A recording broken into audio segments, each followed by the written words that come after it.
Buenas tardes, ¿me escuchan todos? Sí. ¿Sí? Muy bien. Bien. Bueno, vamos a dar inicio a esta sesión que el Instituto Nacional de Lenguas Indígenas y la Secretaría de Cultura han organizado para la conmemoración del Día Internacional de los Pueblos Indígenas, que se llevó a cabo el 9 de agosto. Esta es una sesión de la Feria de las Lenguas Indígenas Nacionales, el cual pues agradezco mucho que me permitan conocerlos y trabajar un ratito con ustedes sobre un gran tema que son las lenguas en muy alto riesgo de desaparición. Las lenguas indígenas, como ya el INALI ha trabajado mucho en esto, casi todas están en riesgo de desaparecer, unas más que otras. Y esto es una cuestión muy importante porque en México una de las cuestiones fundamentales para identificar a la población indígena ha sido la lengua que hablan.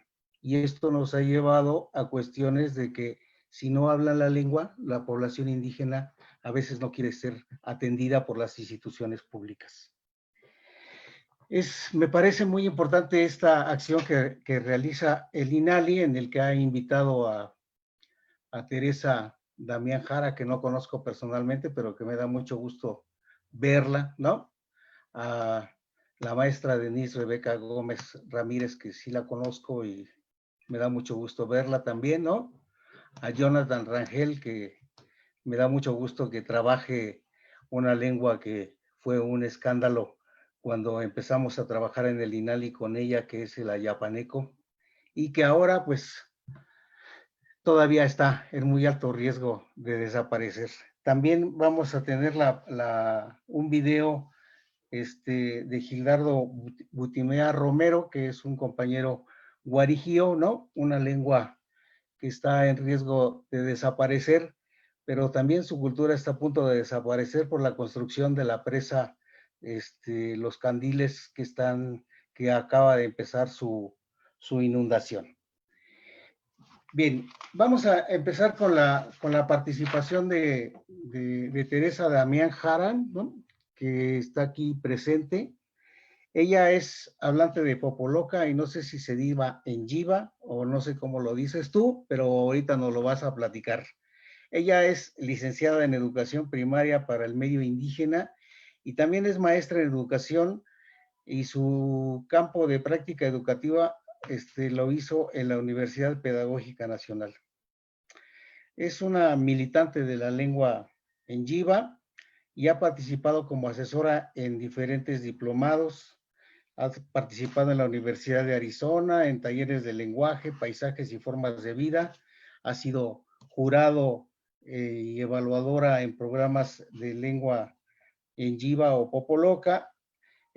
Actualmente está becada por el FONCA con el proyecto Los saberes de los de nuestros abuelos persisten en nuestras mentes y corazones, pero el registro verbal garantizará su existencia. Ella, por supuesto que habla la lengua en Yiva y le pediría que se hiciera su presentación y que usara su lengua. Muchas gracias. Adelante, Teresa.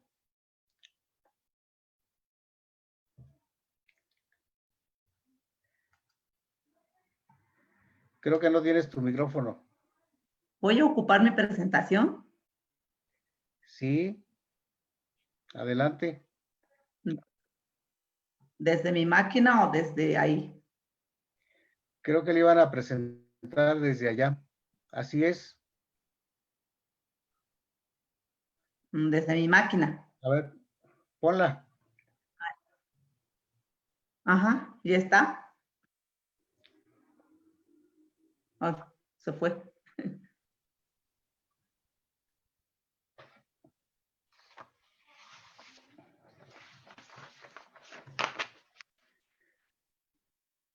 ¿Van a poner la presentación de Teresa? Bueno, le hablo de tú, le hablo de usted. Está bien de tú, Sí, bueno, pero ya la pusieron, pero otra vez se quitó. Ujú. ahí está. Bueno, sí, tuvimos la fortuna de estar en este proyecto de registros de artes verbales. Hadina, Teresa de Mianjara, Kuja, Nichangiwa, Ha, se quiera que re tú no na rinda shanga y que titentash ni tiene ni nana. Es un gusto estar con ustedes. Mi nombre es Teresa Damián Jara, hablo popoloca y es un gusto compartir con ustedes el proceso que estoy viviendo en este proyecto.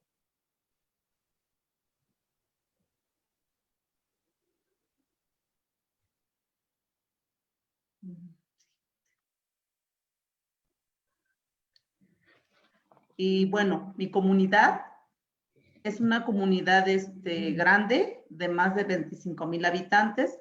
Está ubicado en el estado de Puebla. Somos una comunidad que estamos ubicados territorialmente en el denominado Triángulo Rojo.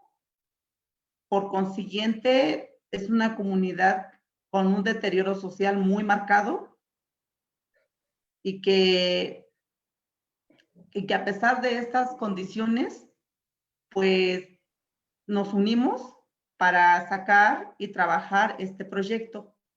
Yo no estoy trabajando sola, estoy con un grupo de compañeros docentes, de estudiantes y de niños, así como de abuelos. Y entonces, a partir de ello, participamos en este proyecto y estamos trabajando.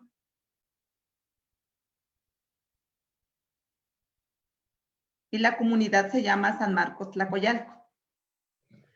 También esta lengua en riesgo de desaparición es una lengua que se está dejando de hablar y lo podemos observar en los salones de clases. En un promedio de estudiantes que recibimos por grado, que es de 35 a 45 estudiantes, solamente encontramos hablantes de esta lengua entre 2, 4, 6, 8 es máximo que podemos encontrar en un salón de clases. La ventaja es que los adultos, en promedio de jóvenes como de 20 y tantos años, adultos como entre 40, 50 siguen hablando, los abuelos también. La generación que ha dejado de hablar son los estudiantes que en este momento estarían cursando preescolar, primaria y secundaria y media superior, pero de ahí la población adulta la sigue hablando. Otra ventaja que tiene esta lengua es que todavía lo podemos ver en la forma de vida, en las comidas, en las prácticas, en las manifestaciones como danza, como rituales, como costumbres, formas de trabajar la tierra, formas de comprender el mundo, como el seguir un calendario todavía socionatural, porque vamos haciendo las prácticas del campo conforme el tiempo nos va guiando. Entonces sería como la realidad de esta lengua. Y la otra realidad de la lengua es que no tenemos ningún registro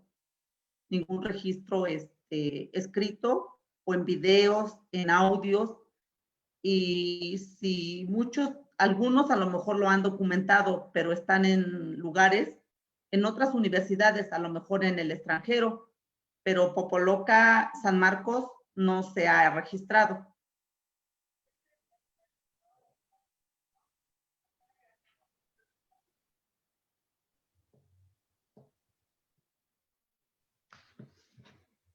Y el proyecto pues se llama Yanasha Ishihaña Icha Tiinitanana. Bueno, nosotros quisimos nombrarlo así porque ¿por qué lo hacemos? ¿Por qué trabajamos? ¿Por qué registramos? ¿Por qué intentamos hacer algunas publicaciones? Pues es porque ahí lo estoy manifestado. En Anasha lo hacemos porque así nos haremos escuchar. Y entonces también pusimos esta frase.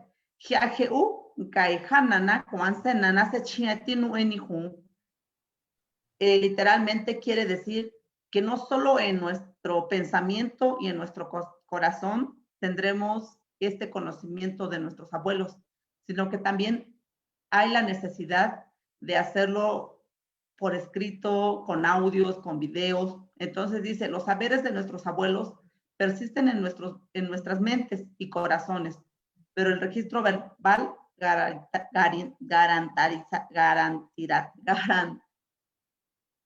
garantizará su existencia.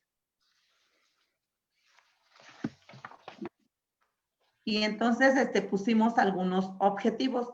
Hay otros, pero los que voy a mencionar son estos. Uno es lograr que la población Guigua tenga un registro lingüístico y cultural socionaturales vinculadas al uso de artes verbales de la lengua. Y el dos sería lograr que el conocimiento de los Guiguas se sistematice y haya materiales audiovisuales con anotación, transcripción y traducción que puedan ser usados de diversas maneras dentro y fuera de las aulas para la difusión, la enseñanza y con ello los materiales educativos. El otro sería revitalizar la lengua anguigua y renovar el interés en ella mediante la práctica del registro de artes verbales, al fomentar la colaboración y participación de adolescentes, jóvenes, adultos y personas sabias de la comunidad. Desde este colectivo que es nuestro proyecto. Y bueno, en este proyecto pretendemos registrar la tradición oral y esa tradición serían nuestros relatos. Y uno sería el niño que habló con la lagartija, el Sanjeje, son lugares sagrados o lugares con un significado de la comunidad. El otro importante es el temazcal, las plantas que se utiliza para el temazcal, la recolección de estas plantas. Entonces lo puse como el temazcal porque encierra muchas cosas y muchos saberes igual. Otro sería la alferecía, es una enfermedad que investigamos y que solamente da en algunos estados de la República, como lo es Veracruz, Puebla, y esa información pues la rescatamos de algunas investigaciones de la UNAM. Y entonces la alferecía nos dicen que según las investigaciones hay dos tipos, es la alferecía morada y la alferecía blanca.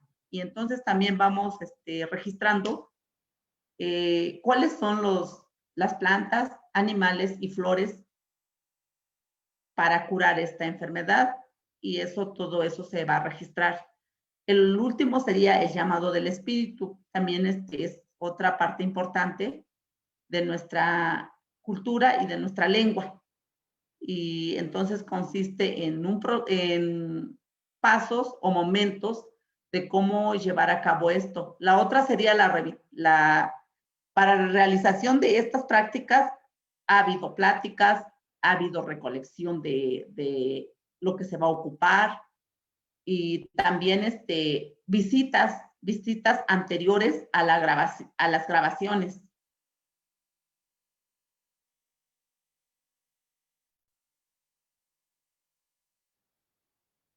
Para eso también tuvimos la oportunidad de tener asesoría de lingüistas mediante talleres.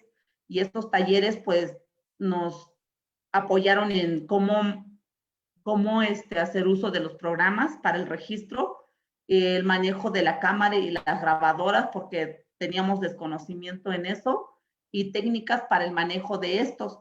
Y entonces, gracias al apoyo y colaboración de lingüistas, hemos podido llevar este proceso.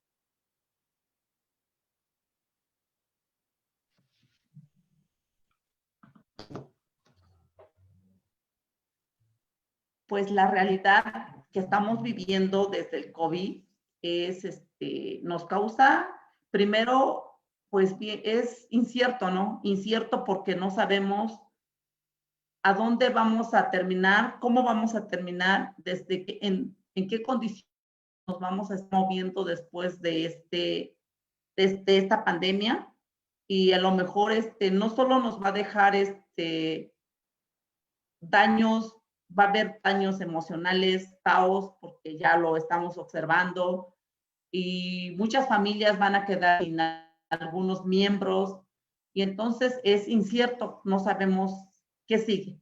Incertidumbre, porque no, los tiempos siguen avanzando, y más en nuestro caso que estamos siguiendo el calendario. El tiempo se nos está agotando en recolectar plantas, eso ya lo hicimos, pero también en los tiempos para el temazcal, los tiempos para estos rituales se están agotando, porque queríamos que en agosto se hubiera terminado de realizar todo, y entonces por las fechas que nos marcamos, pero desde el calendario socionatural, nos están ganando. Y resguardo, porque lo que ahorita no queremos es poner en riesgo a la gente adulta, a la gente sabia, a la gente que todavía nos queda con ese conocimiento. Son muy pocos. Yo creo que de todo el pueblo pudimos localizar entre 3 y 5 adultos que tienen conocimiento sobre estos temas. Y bueno, lo otro sería que modificamos los tiempos para realización e informe y culminación de estos registros. Pero eso es lo que nos ha traído la realidad del COVID, ¿no? La realidad en este momento en San Marcos Tlacoyalco. La realidad se torna difícil porque como que está muy relacionado con lo que había mencionado, el área donde vivimos. Yo creo que se la han creído tanto, que es un triángulo rojo, que ya todos imitan a hacer como que se ha vuelto moda, y entonces hemos entrado en caos social. Pero pese a eso, el proyecto lo vamos a realizar, y nos ha dejado muchas enseñanzas. Nos ha dejado que el trabajo colaborativo es viene el término colaborativo pues no es un término propio de nuestra cultura, pero que viene a reforzar esta parte, este trabajo, que viene solo a reafirmar que las comunidades hemos trabajado así, en colaboración. Es lo que yo puedo compartir. Diurutsangarana, Javier Rushinanda, Churati, Tirritachuna, Tangi, Cujitue. Muchas gracias. Ha sido difícil, pero seguimos caminando y seguimos trabajando, y agradezco de manera particular y personal a mis compañeros docentes, a mis exalumnos y a mis abuelos por estar colaborando con este trabajo.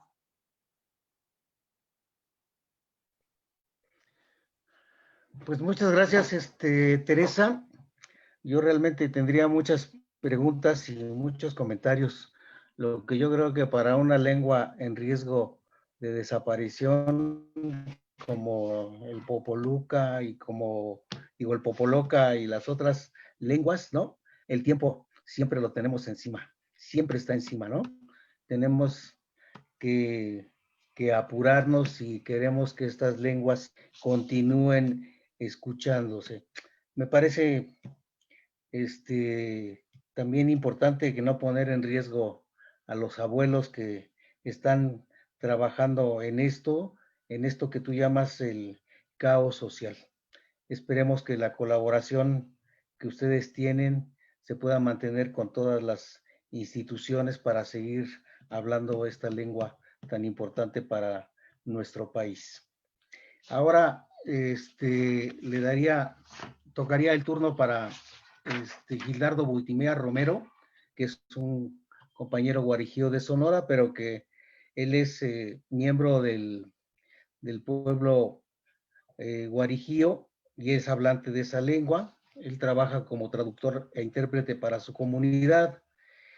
Él ha estado trabajando mucho en las cuestiones del rescate de la música, el canto y las danzas, convirtiéndose en un gran conocedor de su pueblo, que es el pueblo Macurahue. Ha participado en talleres culturales, difundiendo diversas expresiones de su comunidad. También enseña la lengua guarijío.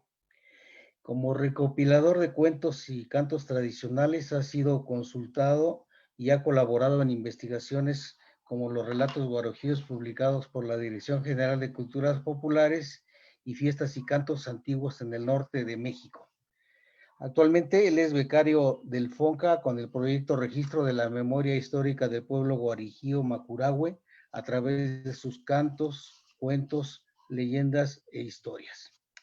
El pueblo Macurahue es un pueblo que, aunque ahora es un pueblo muy conocido, no solamente por las cuestiones de la construcción de la presa, también fue un pueblo que fue desconocido y hasta 1992, digo 90 más o menos 92, fue reconocido por el INEGI. Nunca, no aparecía en los censos el pueblo guarijío, sino siempre se les confundía, hasta los lingüistas lo confundían con la lengua rarámuri o la lengua tarahumara. Si tenemos el video de Gildardo Buitimea Romero, lo podríamos ver, por favor.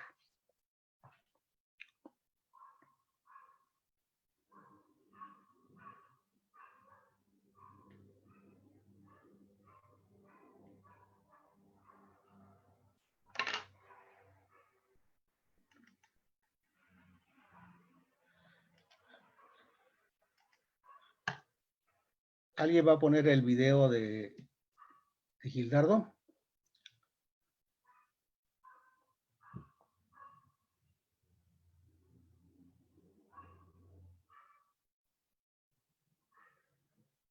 Creo que no se escucha.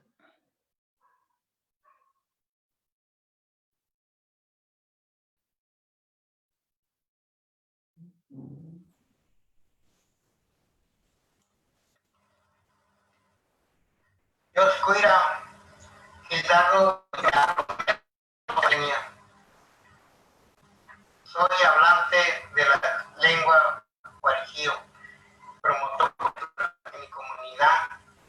Estoy a cargo del proyecto Registro de la Memoria Histórica del Pueblo Guarijío Macurahue a través de sus cantos, cuentos y historias. Estamos trabajando 3 promotores en el proyecto, pertenecemos a la comunidad y con el proyecto apoyo de los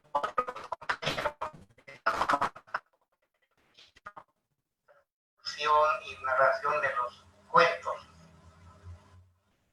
Este proyecto tiene como objetivo hacer un registro de los cuentos, cantos, música de nuestra comunidad para que los jóvenes principalmente conozcan y valoren nuestras historias y lenguas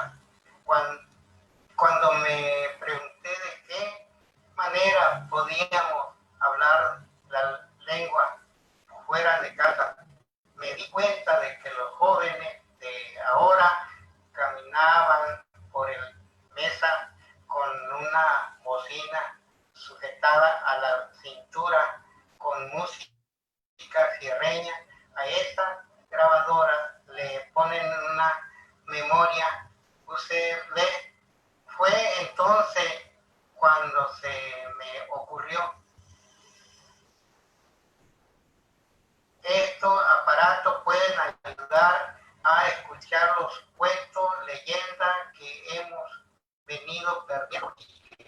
Nos ayuda a no olvidar nuestra cosmovisión y continuar hablando nuestra lengua para que no se pierdan tampoco nuestras costumbres. Para hacer este trabajo se cuenta con un equipo de trabajo que ha ayudado a la reflexión de los cuentos que se han publicado y también para identificar otros de los que no hay registro, como el oso y la muchacha y el coyote y la coruja y el león y el niño. En uno de los talleres hicimos un ejercicio para empezar a trabajar parte de nuestra historia. Identificamos a los gobernadores tradicionales que ha tenido el pueblo Macurahue para que el documento final se incluya. En otros talleres también hablamos de los cantos ceremoniales y tradicionales que hacemos cada vez son menos conocidos, y para que queden en nuestra memoria vamos a grabar algunos.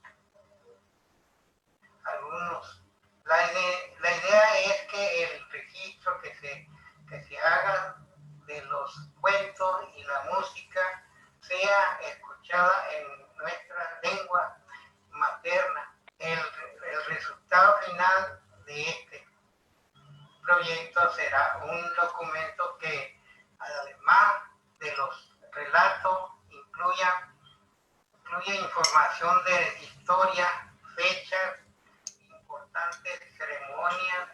Los relatos se escribirán en nuestras lenguas, traducción al español, y también se van a grabar para que los jóvenes lo puedan escuchar. Este ejercicio es una forma de contribuir con mi comunidad a rescatar parte de nuestra historia contadas por nosotros y en nuestras lenguas, como una manera de que nuestra cultura sea conocida y valorada por las futuras generaciones. También es una manera de seguir usando nuestra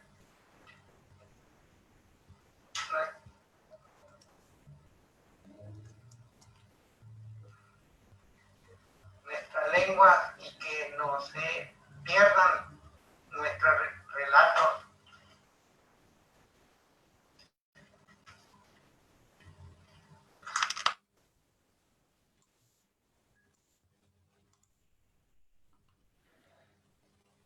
Pues aunque sea en la distancia de aquí a Sonora, le agradecemos mucho a Gildardo Buitimea Romero su participación en esta importante lengua del norte de México, la lengua Macurahue.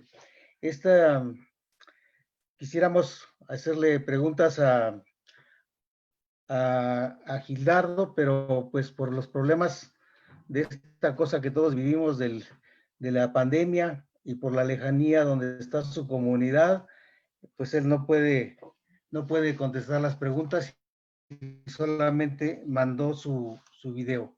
Este proyecto, que es el registro de la memoria histórica del pueblo guarujío a través de sus cantos, cuentos, leyendas e historias, pues es de los pocos trabajos que existen sobre esta importante lengua.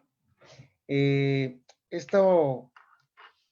es que ojalá se cumpla este objetivo de Gildardo, ¿no? O sea, las culturas del norte son culturas que realmente son culturas que para muchos de los mexicanos están muy alejadas de nosotros, no solamente por la distancia, sino por las cuestiones que viven en la sierra de los Guarijíos. Ahora le daríamos la voz a esta muchacha que se llama Denise, ¿no? A Denise Rebeca Gómez Ramírez, que pues ella es lingüista, buena habladora, ¿no? De la Universidad Veracruzana, también maestra en estudios latinoamericanos, y es una militante de la Asociación Civil Consejo Obrero Campesino Indígena del Sur en Oluta, Veracruz. Me da mucho gusto que Rebeca haya continuado con el trabajo de los olutecos, que es un pueblo también bastante desconocido para los mexicanos, y que esté trabajando en esta documentación de esta lengua y de la danza de la Malinche. Rebeca trabajó, en el INALI, coordinó los proyectos de Llamo Luta Cultura y Javini Joipe y atención a la lengua zoque de Ayapa, elaborando distintos materiales didácticos. Rebeca es una militante de estos pueblos, ¿no? Ha trabajado en la elaboración de materiales didácticos, ha participado en diplomados sobre cultura y patrimonio inmaterial, y ha trabajado sobre pueblos y barrios, alimentos y bebidas tradicionales, y ahora es becaria del FONCA en el proyecto Cabini Joipé, que no se te olvide, ¿no? Ojalá que no se te olvide, Rebeca, todo lo que tienes que enseñarnos, ¿no? A todos de esa gran experiencia. Pues, adelante, Rebeca. Muchas gracias. Subtachi, subchuchu, jumeme itno, oyameta itno, jumei shubuk, Denise Rebeca Gómez Ramírez, jetan shubuk, temoipe, mintomaitaku, por tu invitación, por tu panelistas, por esta conferencia. Quiero agradecer a todos por su invitación, al antropólogo Arnulfo, es una grata sorpresa, a los compañeros panelistas, y mi nombre es Denise Rebeca Gómez Ramírez, y bueno, les voy a presentar un poco de lo que se ha venido trabajando del proyecto Cabini Joipe, que es del proyecto de la lengua oluteca, o más conocida como Popoluca de Oluta. Se habla al sur de Veracruz, muy cerca de Acayuca. Y bueno, este proyecto es una continuidad de diferentes momentos y etapas que se ha desarrollado desde el Instituto Nacional de Lenguas Indígenas, desde el año 2015, 2016 aproximadamente, se comenzó a trabajar con la revitalización de la lengua oluteca. Producto y a raíz de esa experiencia se han venido desarrollando distintos materiales para la documentación específicamente de la lengua y para el apoyo de la enseñanza-transmisión que lleva a cabo el señor militante y dirigente Dioscoro Prisciliano Esteban, hablante del oluteco. En oluteco sería Yak Abu, la lengua del nativo, ¿no? Esta lengua está en muy alto riesgo de desaparición, no cuenta con transmisión intergeneracional, se ha fracturado por distintas situaciones históricas. En el núcleo familiar no es una lengua que se use constantemente, ¿no? Se habla entre los abuelos, que son la mayoría de la tercera edad. En la comunidad se ven algunas frases como resultado de estos proyectos que se han llevado a cabo, de documentación, frases de visibilización lingüística que motivan a las personas para la enseñanza. Se escucha en algunos niños que han aprendido, ¿no? La escuela primaria se ha vuelto, digamos, un centro donde el señor Dioscoro Prisciliano ha continuado impartiendo los talleres, ¿no?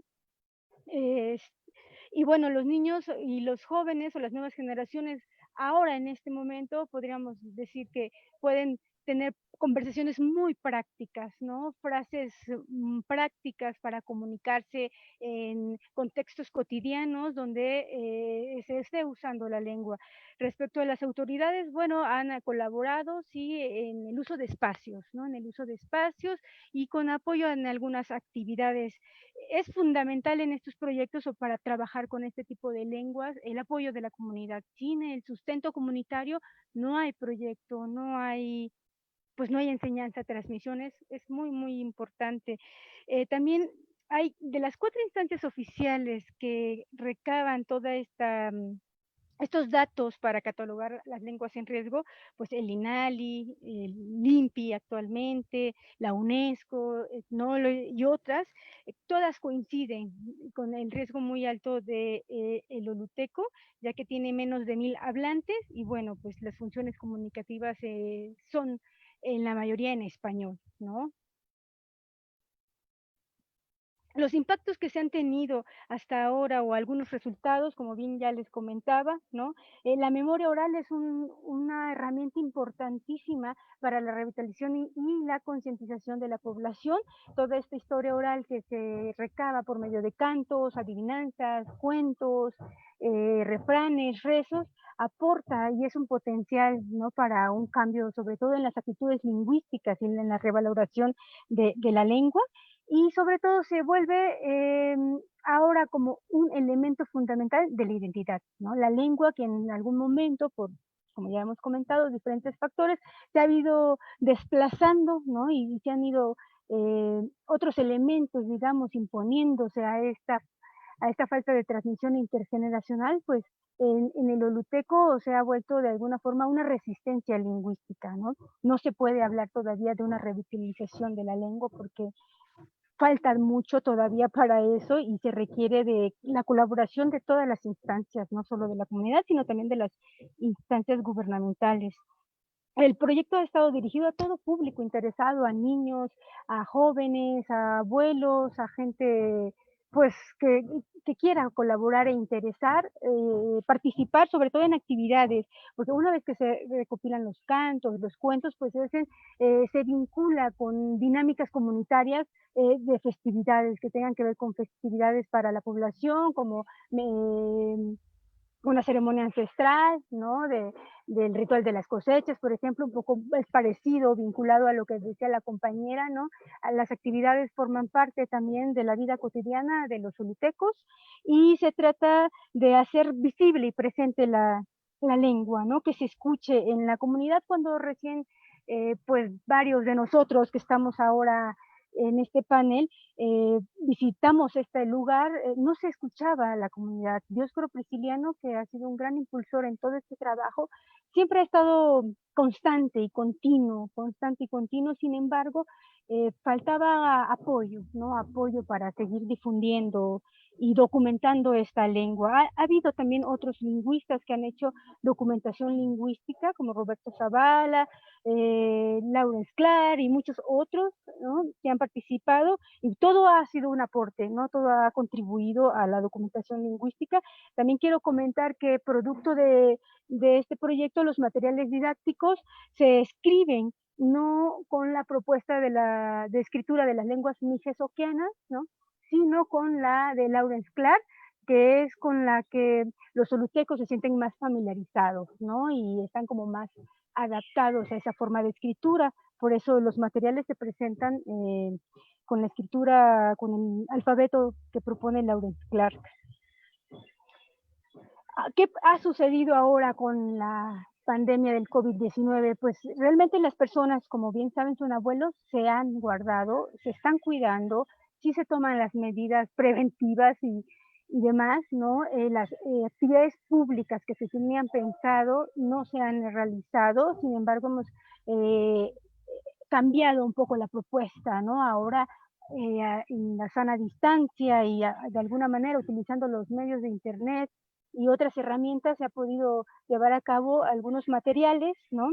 Que forman parte de este proyecto, Cabinijoipe, que no se te olvide, significa en lengua luteca, y me gustaría mostrarles dos videos, dos materiales audiovisuales que se han realizado de producto de esta convocatoria.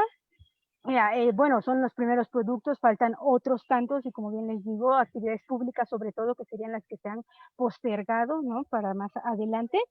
Y no sé si los compañeros nos pueden auxiliar con un primer video, dura aproximadamente 1 minuto 47 y es sobre la tradición oral oluteca y sobre el nacimiento de Malinali en esa tierra.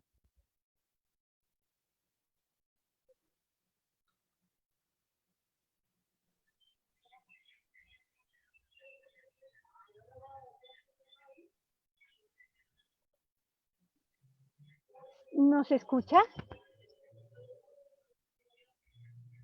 Creo que no tiene sonido.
Bueno, como han podido apreciar, pues es la historia oral de la venta de la niña Malinali, ¿no? Que como bien saben los olutecos consideran pues el nacimiento de Malinche en esta zona y pues se hizo esta ilustración animada, ¿no? Como medida en este caso de difusión, de revitalización y de documentación de la lengua para difundirla en medios, en redes, ¿no? Y por el internet y bueno, hacerla llegar a más público, ¿no?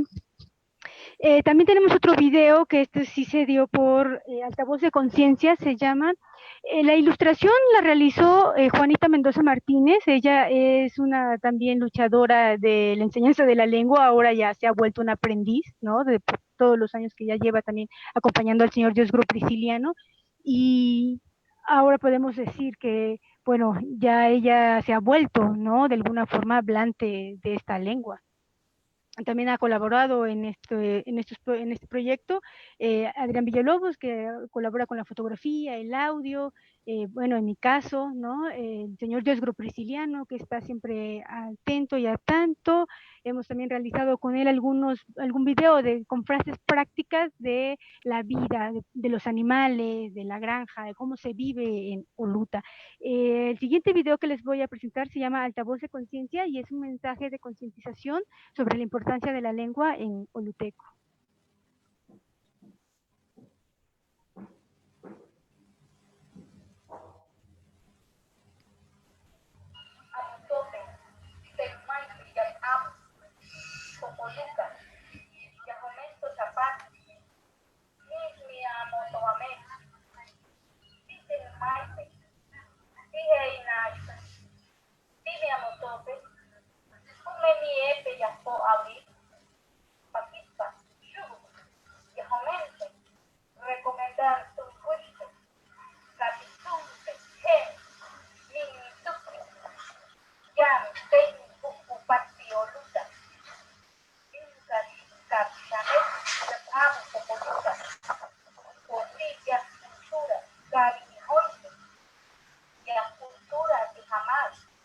Para ti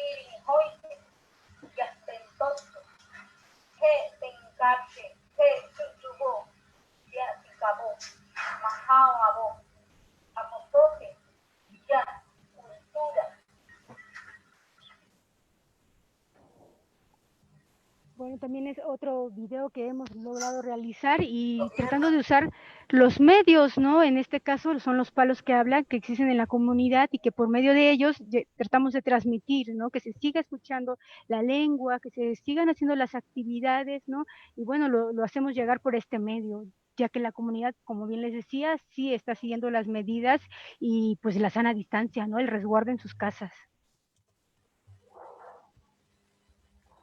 ¿Listo? ¿Sí? Ok. Pues muchas gracias, Denise, Rebeca, por este trabajo sobre los solultecos, sobre el Popoluca de Oluta, ¿no? Que me parece que pues ya los poquitos hablantes que quedan, ¿no? Todos son muy grandes Sí. y me parece muy bien que haya nuevos hablantes. Ojalá aprovechemos estos tiempos difíciles para poder continuar hablando siempre en la lengua indígena. Ahora le voy a dar la palabra a Jonathan Rangel, ¿no?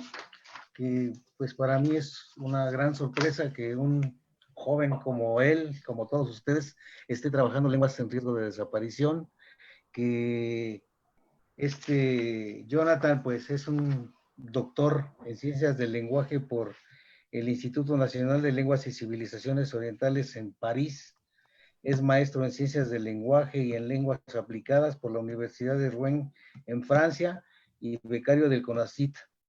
Y ha trabajado, si entendí bien, en la Embajada de Francia en el Fondo de Lenguas en Peligro y es investigador del Centro Nacional de Investigación Científica en Francia y autor de la primera tesis dedicada al zoque japaneco. Pues felicitaciones, Jonathan, ¿no?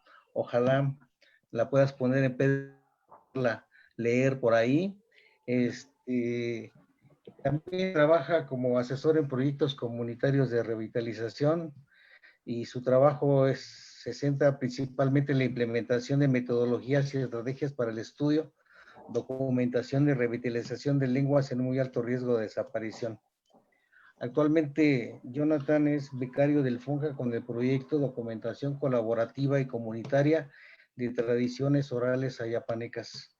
Pues estamos listos para escucharte, Jonathan. Adelante. Muchas gracias, muchas gracias. A ver si me escuchan, ¿verdad? Por ahí. Sí. Ah, muy bien. Perfecto.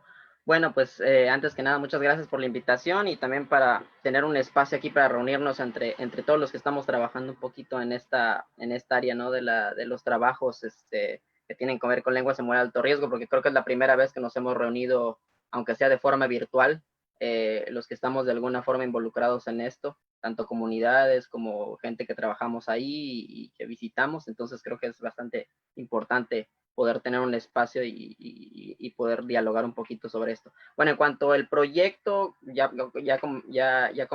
comentaron el título. El proyecto es una documentación básicamente colaborativa y comunitaria de las tradiciones orales ayapaneca y que atiende la lengua Num-de-Ode o Num-de-Odi, que es el zoque ayapaneco. Quiere decir Num-de-Ode, quiere decir verdadera voz o voz o palabra verdadera. Realmente ellos dicen palabra verdadera, Num-de-Ode.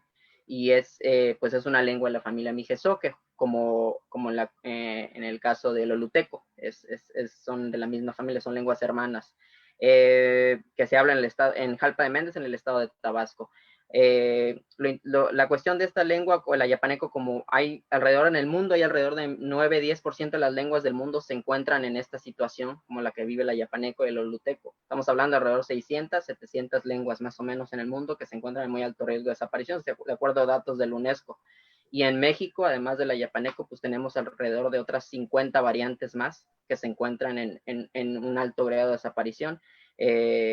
Y pues lo que quiere decir prácticamente eso es que todas estas lenguas tienen un riesgo muy alto de desaparecer en los próximos 5 o 10 años, es decir, que ya no tenemos, vuelve el tema aquí de la temporalidad que nos oprime, 5 a 10 años, en algunos casos, como el caso del ayapaneco, para los últimos hablantes, los abuelos que están todavía, y desafortunadamente con la situación del COVID, tal vez esta situación se acorte muchísimo más para muchas de esas lenguas, dependiendo de la situación o del contexto.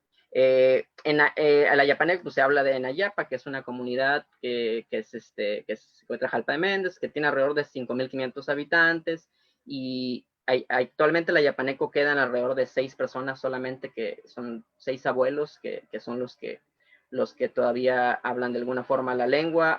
Cuando yo empecé a ir allá a la comunidad hace 7 años, teníamos alrededor de 11, 12 hablantes. Quiere decir que en un periodo de 6, 7 años hemos perdido casi el 50% de los hablantes en un periodo de 7 años. Es decir, que sí, que en unos 5 o 7 años más podemos quedar en cero, ¿no? En cuanto al número de hablantes, si la situación continúa, la situación actual.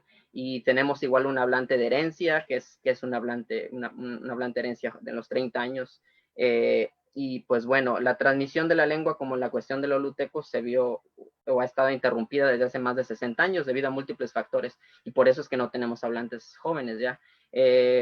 Las prácticas lingüísticas o cómo se habla en la comunidad, pues casi no hay presencia de la lengua, salvo en algunos lugares muy particulares, y simplemente cuando los abuelos se reúnen o se reunían, hasta antes del COVID, por supuesto que ya no hay reunión y no hay contacto, entonces podemos decir de alguna forma que la lengua se ha dejado prácticamente de hablar en esta situación del COVID, porque pues, los abuelos que hablaban se dejaron de estar en contacto por este periodo. Entonces por este momento podemos decir que no hay uso de la lengua en estos casos.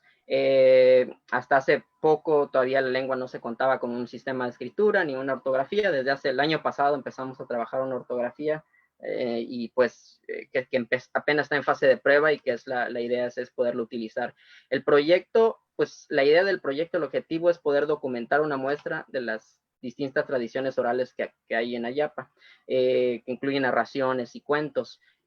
Principalmente se trata de poder hacer grabaciones audiovisuales y que sean accesibles para la comunidad, para futuras generaciones en general. Estas grabaciones entre todos nos focalizamos un poquito más en la cuestión de historia, mucha cuestión de historia, porque había elementos de historia que desafortunadamente la comunidad es una de estas comunidades donde no hay mucho escrito sobre la comunidad. Muy pocos investigadores han pasado por ahí, muy pocos historiadores, y hay muy poco en cuanto a lo que sabemos en la comunidad. Entonces hicimos empezamos a hacer una recopilación un poco histórica de la comunidad, de cómo era la comunidad antes, habitantes, etcétera. Entonces eso ha sido como la primera fase que pudimos hacer hasta ahora. La idea es que con estos materiales, principalmente audiovisuales, pues se pueda fortalecer tanto la transmisión de la lengua o los proyectos que la comunidad desee, y después poder trabajar con otras cosas más de tecnologías y cosas así, sobre todo la presencia de la lengua de internet para las futuras generaciones, ¿no? De los jóvenes que vienen atrás. Es un proyecto comunitario también e inclusivo, porque son los abuelos los que son el eje central de este proyecto, y también tenemos pues mujeres y un joven con capacidades distintas. Todos son miembros de la comunidad, y pues yo parte de ese grupo. Entonces somos un grupo bastante heterogéneo en cuanto a nuestras características, y entre todos pues trabajamos distintas cosas y nos ponemos de acuerdo para hacer bastantes distintos tipos de actividades. Este proyecto se construyó desde un principio entre todos, haciendo juntas, y antes de decidir precisamente si se iba a siquiera considerar, pues se hicieron varias juntas, reuniones para poder ver si era posible, qué era posible hacer, y de acuerdo a lo que teníamos de posibilidades. Y hay una parte importante de este proyecto que se trata de la parte de talleres, en el cual teníamos talleres, ahora voy a hablar un poco de eso del COVID. La idea era tenemos una serie de varios talleres en los que precisamente los talleres eran para el uso de la ortografía práctica, técnicas de documentación, de traducción y transcripción, y la idea es de que generar capacidades en la comunidad para que se pueda crear una sinergia a futuro, y que se puedan seguir creando proyectos pues ya con las capacidades y la capacitación. El problema es que ahora tuvimos que parar todo ese tipo de cosas. Hasta la fecha habíamos hecho una primera fase, tuvimos bastante suerte de que empezamos muy temprano y realmente bastante intenso, y avanzamos bastante sobre la tradición oral, sobre historia de la comunidad, y pues que ha sido bastante interesante para todos los miembros del equipo. Una cosa que nos ha interesado a todos muchos, por ejemplo, algunos puntos interesantes han sido han sido precisamente elementos de historia. Por ejemplo, la cuestión del tequio. Primero hay que tequio, descartar esa idea, ay, por favor. Creo que hay un poco de sonido por allá. La cuestión del tequio nos pareció bastante interesante porque se perdió hace 50 años en la comunidad y mucha gente no se acuerda, las generaciones no saben ni siquiera lo que era el tequio. Entonces fue bastante interesante ver precisamente ese tipo de cosas históricas, ¿no? Y de que los abuelos se acordaban, que ya eran recuerdos que tenían, que pues ya no habían platicado con nadie de ese tipo de cosas. También hicimos un poco de los talleres a varias personas de la comunidad, y pues se tuvo que, la idea también era poder seguir haciendo documentación un poco con celulares y con elementos que tenemos a la mano en la comunidad. Entonces ha sido bastante interesante entre talleres, entre la parte novedosa con los jóvenes de la comunidad, como son los celulares, la documentación, transcripción y todo eso, y la parte un poco tradicional, como ver la historia con los abuelos, ¿no? Hemos hecho un ir y venir entre los dos mundos y las dos generaciones, y precisamente eso ha sido lo interesante en este tipo de proyectos. Y bueno, pues ahora la afectación por el COVID principalmente es el trabajo físico, es decir, si los abuelos son el eje central del proyecto, obviamente por la situación, todo lo que es reuniones y trabajo más de una persona no se puede hacer. Entonces, pues por lo pronto, hasta que la situación mejore, pues no podemos exponer a los abuelos, que son precisamente la parte importante del trabajo. Entonces esperamos, ahorita lo que estamos haciendo precisamente es trabajar un poquito en cuanto a la transcripción, sobre todo, la traducción un poquito, pero más que nada la transcripción de los materiales que ya hemos recopilado, y sobre todo la edición de video y audio, que eso también lleva bastante tiempo, pero pues eso lo podemos hacer en casa, no hay necesidad de estar en contacto físico.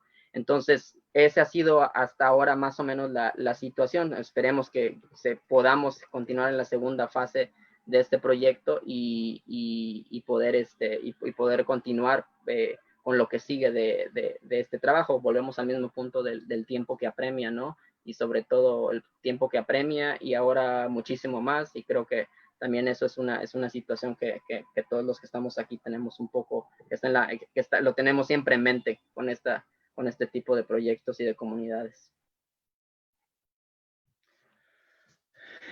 ¿Ibas a presentar un video, Jonathan? Sí, así es.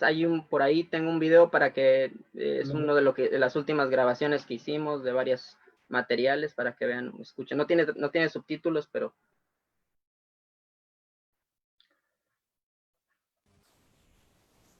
Oi, yeah.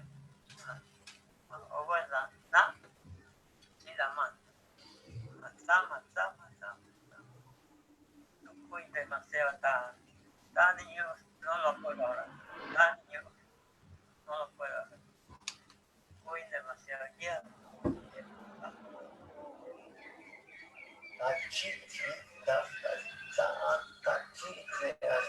Ni siquiera cada está punchado porque está en el pedo. Pero yo y hasta yo cuando voy de ti escucho como esto fue, pero llega ya verdad.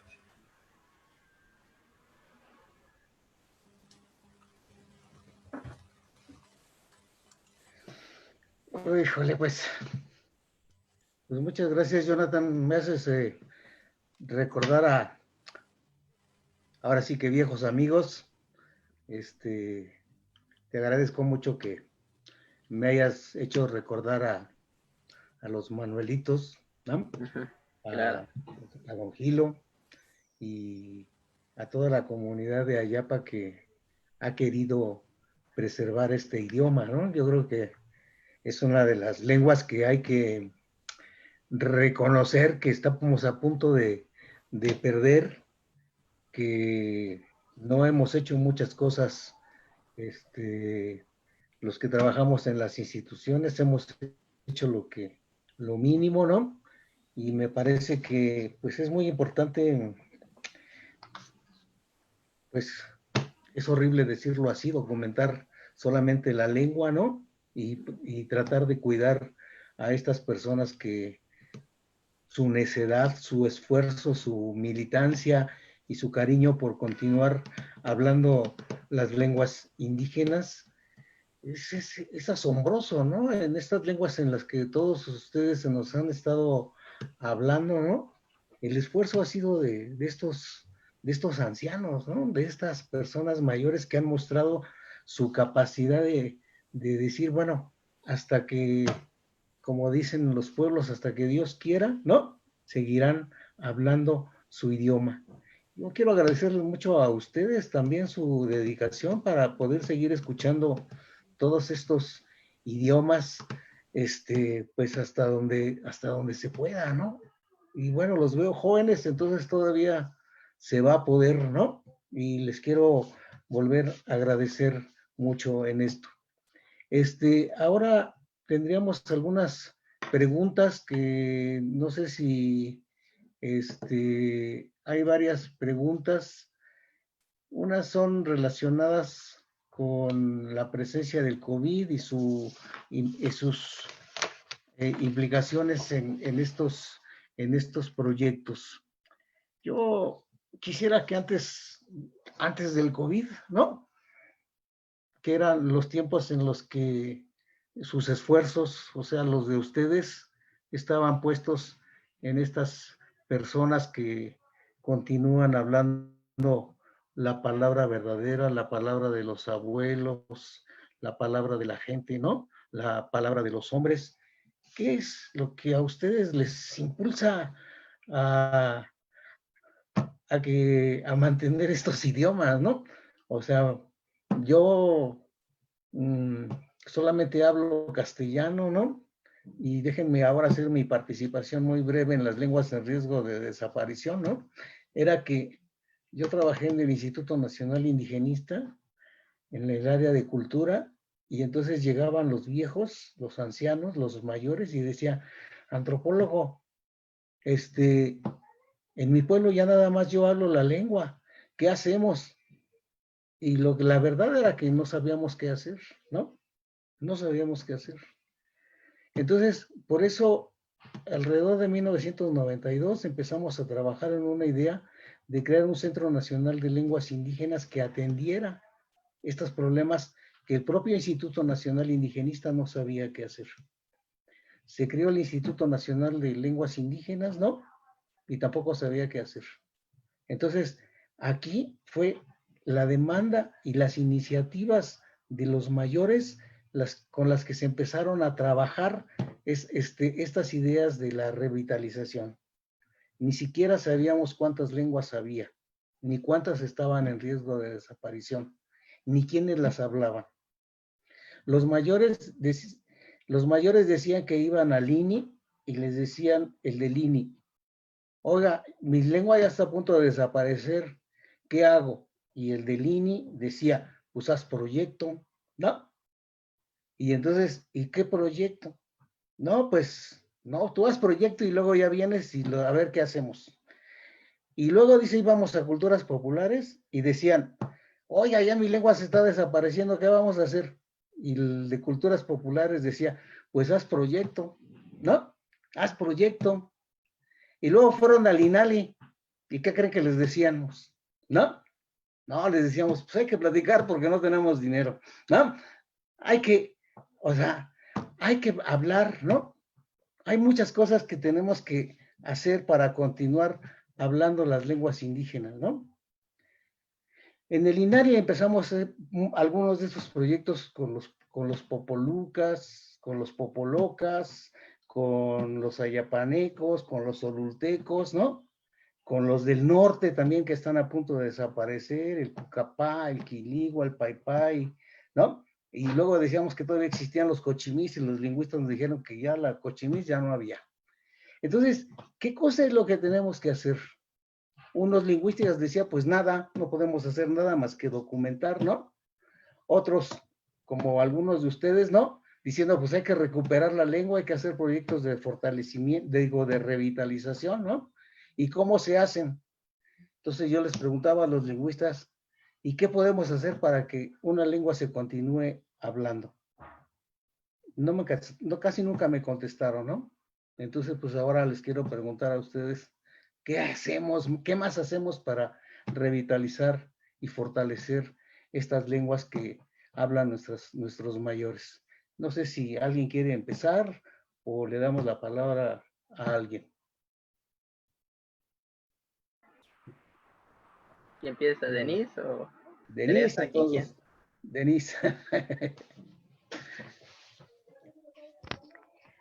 Bueno, pues son preguntas difíciles que a Pues veces no sí. tienen todavía respuesta alguna, pero a partir de la experiencia, yo creo que hablar la lengua lo más que se puede en cualquier parte, en cualquier rincón, pues es fundamental, porque la documentación, pues sí sirve, ¿no? Obviamente es un documento histórico que va a quedar y va a ser para futuras investigaciones, incluso para las generaciones en la comunidad, pero a veces con la sola documentación pues no se logra hablar la lengua, ¿no? Entonces sí se requieren como varias actividades, pues un compromiso que sale como de las entrañas del ser en principio, porque pues te das cuenta que pasan los años y no es que la lengua ya se hable por la mitad de la población o que los niños en las primarias todos hablen la lengua, no, es un proceso paulatino que es lento y que sí está contra el reloj biológico, ¿no? Sobre todo, y bueno, pues seguir hablando. Yo creo que hablándolas hasta donde se pueda, mientras se pueda y en todo momento, ¿no? O sea, el comercial de Telmex sí funciona, ¿no? No sé si se Pues acuerdan, háblele, ¿no? A ver, no sí, sé si Teresa o Jonathan quisieran hablar. Eh, Teresa tiene cara de que quiere hablar. Teresa, si quieres A ver, tú, y ya después yo. prende a eso. Yo, pues mi primer impulso de hacer esto, de empezar a registrar, es que por muchos años tenía como esa inquietud. ¿Qué hago? Yo ya lo hago, yo ya lo vivo, yo ya lo siento. Yo aprendo porque no puedo decir yo lo sé, no lo sé. Lo aprendo cada día. Pero bueno, eso no bastaba, porque eso, bueno, pero entonces mi lengua no nada más va a existir con que yo la hable, o con que yo la haga, o con que yo la sienta, o con que yo la aprenda y realmente la viva. Entonces yo veía que la cultura no nada más es la lengua o no nada más es lo que sus prácticas, la cultura encierra todo eso y entonces la lengua no nada más se va a aprender hablando, la lengua se aprende haciendo y eso lo observo en los niños. O sea, pueden hablar la lengua, pero no la hablan desde desde una práctica de hacer. Y entonces, eso es lo que me anima, el que hagamos la lengua.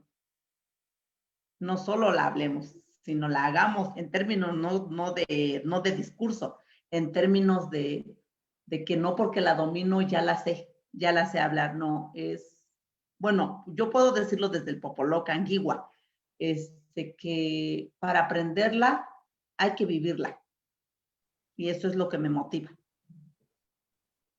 Muchas gracias. Pues a ver, Jonathan, ahí me parece que una cuestión importante es que hay que hablarlo mientras vivamos, ¿no? O sea, me parece que o sea, que tenemos que vivir hablando una lengua, ¿no? Y si ustedes hablan dos o hablan tres, pues Claro, vivirán varias lenguas, varias vidas, ¿no? claro. Adelante, Jonathan. Sí, sí. No, bueno, yo lo que quería decir un poquito, un poco la dificultad de todo esto, por ejemplo, a veces lo que yo noto es que muchas veces consideramos la diversidad como, es decir, la consideramos como una masa homogénea de otredad, pero no como diversa, y la diversidad es diversa. Creo que aquí esta es una situación que podemos ver directamente, es decir, no es lo mismo lo que pasa en una comunidad que está muy vital la lengua con otras lenguas en esa situación, tanto cuestiones de mantenimiento y revitalización son otro tipo de procesos y cómo la comunidad lo entiende y lo ejecuta. Y en este caso en que nosotros estamos, es cierto, muchos, yo creo que la frustración de muchos y también el temor es que no sabemos qué hacer y nadie sabe qué hacer. Al mismo tiempo, el tiempo está corriendo y también la misma gente y los mismos abuelos se desesperan. O sea, cuántas conversaciones hemos tenido con los abuelos y siempre es la misma conversación de que pues ya esto se va a acabar conmigo, yo soy el último. Y debe ser vivirlo debe ser horrible, ser las últimas personas que puedes hablar la lengua, que no tienes otra persona con quien hablar tu lengua materna en este caso. Esa situación es bastante fuerte, ¿no? Para muchas personas. Y yo creo que, por ejemplo, hay una cosa que también no podemos pasar por alto. Estamos hablando de lenguas, pero hay gente detrás de las lenguas. Y yo creo que esa es una de las cosas. Para que estas lenguas hayan llegado a esta situación, no es por azar y no es por la lengua misma, sino son situaciones sociales bastante fuertes que han vivido por 30, 40 años. La sorpresa que es mucha con el caso de los ayapanecos es que todavía los ayapanecos tengan esa resiliencia para, a pesar de todas estas circunstancias, todavía estar intentando. Creo que la cuestión de la mejora de la situación social, económica, acceso a la salud hoy en día, por ejemplo, es súper importante, no sé en sus comunidades, pero en la situación de Ayapa es bastante preocupante, acceso a la medicina, a los hospitales. Si alguien tiene COVID, tienes que ir a la cabecera municipal, y si, como llegas a la cabecera municipal, tienes que irte en taxi, si no tienes carro. O sea, todo ese tipo de cosas creo que se amplifican en estas comunidades. Y yo creo que mientras no atendamos todas estas causas que las que estoy hablando, va a ser difícil poder realmente decirle a una persona, es que tienen que seguir hablando la lengua, o hay que seguir hablando, o hay que hacer un esfuerzo todos. Creo que mientras las condiciones sociales no estén dadas y no hagamos un esfuerzo mayor en eso, va a ser bastante complicado. Y así está, hay muchas situaciones, no nada más en México, sino en el mundo. Creo que por ahí es una vía. Creo que debe ser no nada más lengua, sino algo holístico, un proceso entre todos y de bastantes frentes al mismo tiempo, porque como digo, como no hay tiempo, no podemos decir hoy documentamos, mañana revitalizamos, hoy estudiamos y mañana hacemos eso. Es hoy revitalizamos, hoy documentamos, hoy cambiamos las dinámicas sociales, hoy damos acceso a educación, a salud y a vivienda digna, y ya después mañana vemos el resultado. Pero eso es lo que yo opino en cuanto lo que se puede hacer, ¿no? Claro que no es algo súper concreto, pero yo creo que es un inicio. Creo que hay muchas cosas que en este proceso de mantener vivas las lenguas indígenas en riesgo de desaparición, ¿no? O sea, hay muchas iniciativas de los maestros, iniciativas de los ancianos, iniciativas de los investigadores, iniciativas de las instituciones. Pero siempre hay como una parte en la que, por una parte, a veces pienso que la población indígena esperaría que otro le ayude, ¿no? O sea, que haya una institución que pueda echarle una mano para poder continuar hablando. También creo que hay una parte muy importante, como lo hemos hecho en otras ocasiones, que bueno, yo no puedo hablar por otra persona, tendría que ser las personas que hablan la lengua, fundamentalmente las que tendrían el mayor trabajo y dedicarle un esfuerzo mayor a esto. Y la otra parte que también creo que son muy importantes, ¿qué tienen que hacer las instituciones, no? Las instituciones, desde primero los pobres, ¿no? Y primero los indígenas, y primero nosotros estamos para servirles, son cosas que yo he repetido muchas veces también, ¿no? Pero no se ve como la eficacia de las instituciones, o las instituciones y los esfuerzos que hacen, pues hay que decirlo, no le atinamos, ¿no? ¿Qué piensan ustedes que tienen que hacer las instituciones públicas, o de cultura, ¿no? O de educación, o de justicia, para poder, pues, continuar hablando las lenguas? No es examen, son preguntas que yo no puedo contestarme.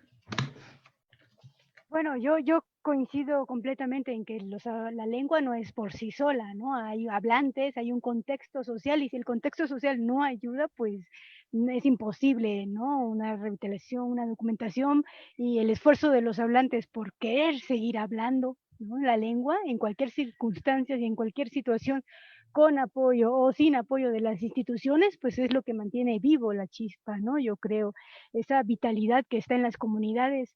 Ahora, ¿qué tienen que hacer las instituciones? Yo creo que conocer la comunidad, el contexto donde van a desarrollar el proyecto es fundamental, ¿no? Para justamente decir, bueno, nos equivocamos, ¿no? O luego se llevan medidas que no son necesariamente las apropiadas, porque cada contexto es diferente, ¿no? O sea, el contexto de Oluta, aunque es una familia de la misma familia lingüística que la yapaneco, pues son contextos sociales completamente diferentes, ¿no? Oluta ya está más urbanizado, bueno, el acceso a la salud es, entre comillas, más permisible que en Oluta, ¿no? Sin embargo, eso no significa una mejoría en los propios hablantes, por ejemplo, ¿no? O en su situación económica o laboral, ¿no? O sea, eso es independiente.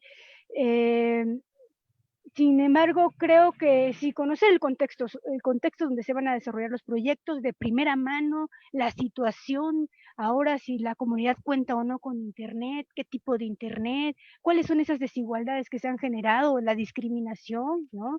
Esas diferencias también de género que hay, ¿no? Son varios factores los que están implicados, ¿no?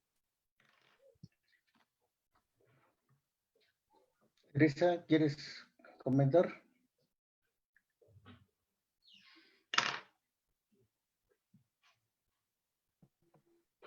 Yo, pues, podría expresar que desde las instituciones como que los proyectos tuvieran una evaluación y un seguimiento, porque veo que los proyectos muy pocas veces culminan. Bueno, yo lo diría, lo observo desde educación. Y termina un sexenio y a veces ni siquiera se ha terminado de capacitar a los docentes.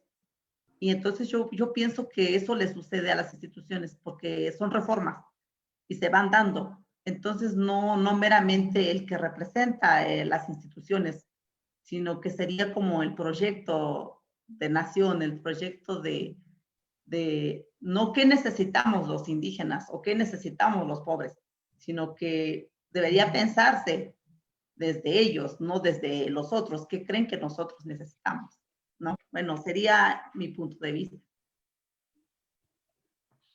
Pero sobre todo seguimiento, porque si nunca cerramos los proyectos, no sabemos qué fin tuvieron. Yo creo que también habría que hacerse otra pregunta en relación a lo que dices, ¿no? Es ¿qué creemos que quieren los indígenas de nosotros, ¿no? O sea, a veces lo dicen, ¿no? A veces, otras veces no lo imaginamos, otras veces lo interpretamos, pero siempre hay una parte en la que las instituciones lo que dan, ¿no? No es suficiente, no es lo que se espera, ¿no? Entonces me parece que aquí hay que organizar esta parte de las cosas que sí aprendimos con los hablantes de lenguas indígenas, es que hay que hablar, ¿no? Y hay que hablar, y hay que hablar, y hay que hablar hasta ponernos de acuerdo, ¿no? Y no digo, aparte de la consulta, que es un derecho de los pueblos indígenas, ¿no? O sea, sino hay que realmente tener un gran diálogo, ¿no? O sea, una parte de las importantes de las lenguas son, en mi pueblo dicen las habladas, ¿no? Pero aquí hay que hablar y hay que hablar claramente y con la verdad, ¿no? No sé si Jonathan quieres hacer algún comentario. Sí, creo que sí, retomando un poquito lo que dijeron tanto Denise como Teresa, creo que la parte efectivamente, en la parte de continuidad, creo que ese es un punto neurálgico, y continuidad me refiero a cuestiones continuidad y paciencia. ¿Por qué continuidad y paciencia? Porque un proyecto, lo que quiera que se quiera hacer, no va a dar resultados en un año o en 2 años o menos, y porque hay dinámicas específicas en cada comunidad. Y la continuidad precisamente es eso, sin importar quién venga atrás en una institución, debería de haber un seguimiento y debería poderse continuar. O sea, las ideas y las comunidades deberían estar un poquito, deberían estar antes de precisamente de cambios que puedan haber en los proyectos, porque eso luego afecta a mediano y corto plazo a muchas comunidades. Y luego, pues sí, la otra problemática institucional a veces es hablarse entre instituciones, ya es un problema. A veces algunas comunidades tratan con una institución y luego viene otra institución y es otra cosa, y la forma de hacer las cosas. Entonces, entre instituciones mismas hay un problema de comunicación, y luego con la sociedad civil, es decir, cómo comunican las instituciones, retomando un poquito por ejemplo, quieren apoyar una comunidad específicamente, bueno, hay que saber exactamente qué es la comunidad quiere y en qué medida la comunidad quiere hacer un proyecto y cuáles son las características que la comunidad necesita para ese proyecto. Y yo creo que ahí escuchar a las comunidades, a los individuos y ajustar a esos marcos puede ayudar mucho. Y sobre todo con la sociedad civil, porque también habemos muchos en la sociedad civil que trabajamos cada quien en nuestro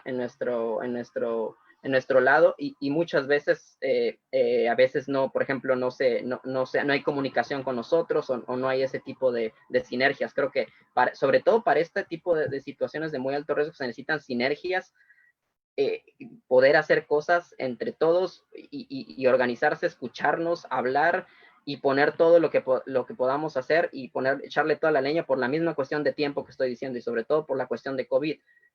¿Cuántas de estas lenguas después de la crisis de COVID vamos a tener? Eso es una pregunta que yo me hago siempre y me hago estas últimas semanas, ¿no? Es bastante trágico pensar en eso, pero esas comunidades, ¿no? Esta situación nos va a dar un cambio y vamos a ver los resultados en unos meses más de todo ese tipo de cosas.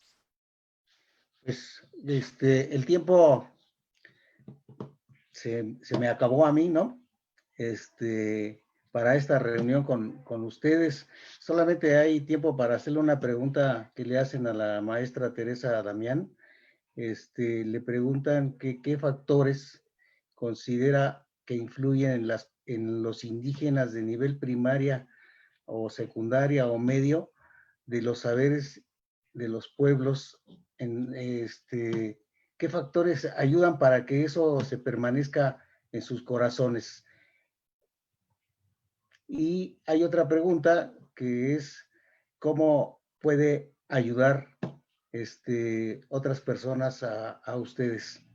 Entonces, si quisiera contestar la maestra muy brevemente.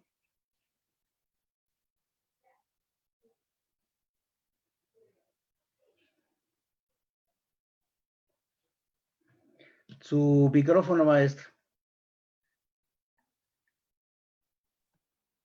Un factor yo podría decir que es la práctica educativa que se da en la familia.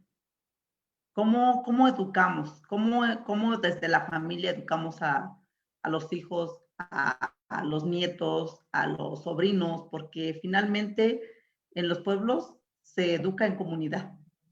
Entonces uno sería ese. Otro sería la educación escolarizada y la educación que nos dan los medios de comunicación. Entonces, los primeros abonan en favor de cómo podemos mantener esto en nuestras mentes y en nuestros corazones, porque no puedo querer algo que yo no conozco. No puedo valorar algo que yo no vivo. Entonces, por eso digo que la práctica educativa de la familia es un factor benéfico. Y entonces podría venir esto, ¿no? ¿Por qué yo decía que los estudiantes de estos niveles empiezan a dejar de hablar la lengua? Pues está muy fuerte la educación escolar y la educación de los medios de comunicación. Y pues en los últimos años el internet, las redes sociales, el celular, yo creo que todavía son más fuertes que la comunicación con nuestros abuelos, con las personas de la comunidad. Entonces sería como como esos factores. Pues muchas gracias. Yo quisiera decir todavía muchas cosas, ¿no? Simplemente voy a contar el último anécdota que recuerdo a partir de lo que ustedes dicen. Hace tiempo, cuando yo fui nombrado delegado del INI en el estado de Morelos, el doctor Arturo Barman, que era el director general del INI, fui y le pregunté por qué él había trabajado mucho el estado de Morelos, que qué cosa era yo como delegado lo que podía hacer para apoyar a los pueblos indígenas. Y él ahí con su mirada dura y flexible que tenía, me dijo, siempre han dicho que los indigenistas no le hacemos caso a los pueblos indígenas. Tú hazles caso, ¿no? Y entonces pues me regresé a trabajar. Yo quiero decirles que no dejen de trabajar, que sigan esforzándose muchísimo en este trabajo heroico que son la atención a las lenguas en riesgo de desaparición y a los hablantes, ¿no? Que cuiden a los abuelitos, que me saluden a todos los amigos que ustedes conocen, ¿no? Y que también ustedes se cuiden mucho. Hay que agradecemos mucho a nombre del Instituto Nacional de Lenguas Indígenas y de la Secretaría de Cultura su participación y les mando un gran abrazo para que ustedes sigan adelante. Muchas gracias a todos y a todos los que nos escucharon. Buenas tardes. Pues muchísimas